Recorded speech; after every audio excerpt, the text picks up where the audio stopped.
जैसे छोटे डायनासोर तो ओलंपिक के तेज धावकों की तरह दौड़ सकते थे। पैरासाउरोलॉफस और कोरिथोसॉरस के सिर पर कलगी होती थी। करीबन 5 मीटर लंबे पंख वाले टेरोनॉडोन उड़ने एवं फिसलने में माहिर थे। सुनने में विचित्र लगे, पर अधिकांश डायनासोर जैसे कि ट्राइसेराटॉप्स भूमध्य रेखा के पास आबहवा में उष्णता बनी रही, परंतु नदियां सूखने लगी थी एवं जंगल कम होने लगे थे।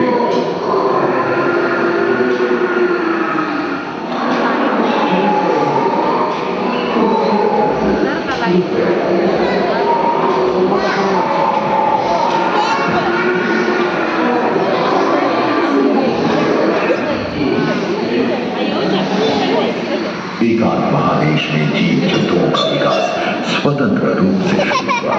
सबसे पहले पुष्प वाले पौधे धरती पर विकसित हुए एवं परागण के लिए कीट पतंगों के साथ संपर्क स्थापित हुआ। वे तेजी से धरती पर बढ़ने लगे। इसी समय पहली बार धरती पर सांपों का जन्म हुआ। डायनासोर में सबसे भयंकर था टिरानोसॉरस रेक्स। भूस्थल पर इसका ही राज चलता था। यह प्राय 12 मीटर लंबा यानी 2 मंजिला मकान के आकार का था।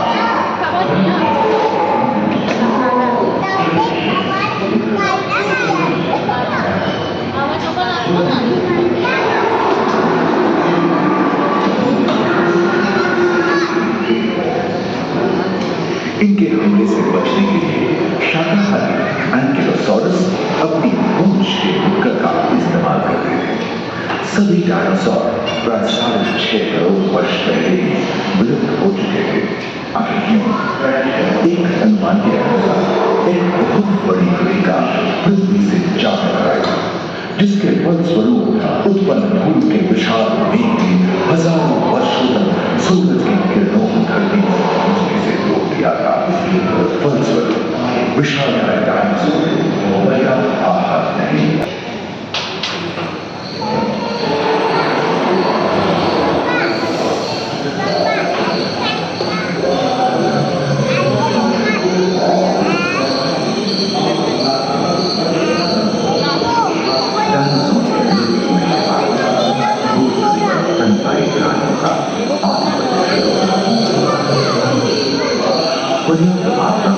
आहार उपलब्ध होने से छोटे छोटे स्तनपायी प्राणी बड़े आकार में बदल गए।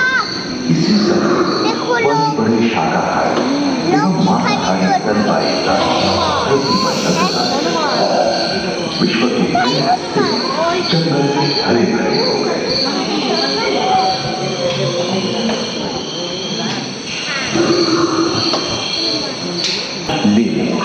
टर्सियर जैसे प्राइमेट भी इसी युग में पैदा हुए। खोखले अस्थियों वाले आज के दिनों के पक्षी इन्हीं दिनों जन्मे थे।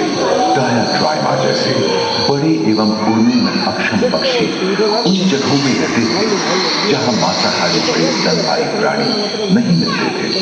एक एवं बंदरों का जन्म लगभग 1 करोड़ वर्ष पहले हुआ था। इस समय आदि मनुष्यों का आविर्भाव हुआ।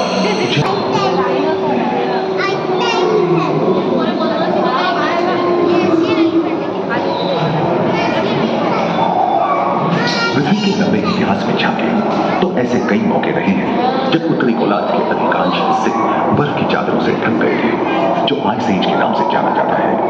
हम आज ऐसे ही एक आइस एज में रह रहे हैं जो 20 लाख वर्ष पहले शुरू हुआ था। रोएदार गेंडे, रोएदार स्तनपायी और कस्तूरी गायों ने अपने शरीर के रोम की सहायता से शीतल जलवायु के साथ तालमेल बैठा लिया था। पुष्ट गुंबद आकार के खोलनुमा ग्लाइकोडोन जैसे विशाल आर्madillo उन दिनों मौजूद थे। सेबरटूथ वाले बाघ और विशाल सिंह वाले हिरण जंगल में शान से विचरण करते थे। संभवतः सामने के दांत से मांस को चीरने फाड़ने में हुई अड़चन के कारण यह समय के साथ विलुप्त हो गए। वही दानव आकार के हिरण हिंसक जानवरों से बचने के लिए तेजी से नहीं भाग सकते थे। फलस्वरूप वे भी ओझल होने गए। इस समय से ही